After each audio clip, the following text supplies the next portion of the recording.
ഇപ്പം നമ്മൾ ഇന്ത്യയിൽ വന്ന് ഒളിഗോ സ്കാൻ നടത്തി എനിക്ക് അലൂമിനിയം അല്ലെങ്കിൽ കാഡ്മിയം കൂടുതലാണ് എന്ന് കണ്ടെത്തി കഴിഞ്ഞു കഴിഞ്ഞാൽ ഇതിനെ ബാലൻസ് ചെയ്യാനായിട്ട് ഞാൻ എന്താ ചെയ്യുക?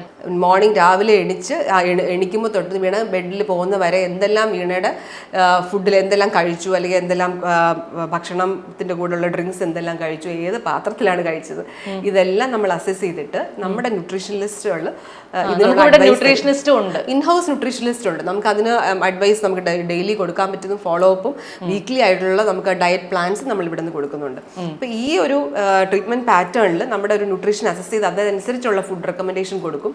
മാത്രമല്ല നമുക്ക് ഇതിൻ്റെ കൂടെ ഗട്ട് ഫംഗ്ഷൻ അസസ് ചെയ്യാനും പറ്റും.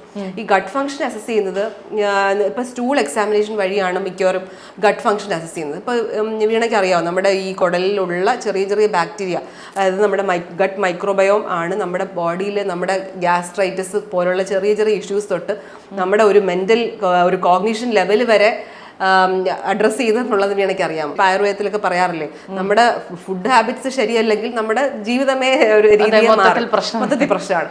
അപ്പോൾ അത് അസസ് ചെയ്യുന്ന ഒരു ടെസ്റ്റാണ് ഗട്ട് ഫംഗ്ഷൻ ടെസ്റ്റ്. നമുക്കിത് ബ്ലഡിൽ കൂടെ തന്നെ നമുക്ക് അറിയാൻ പറ്റും.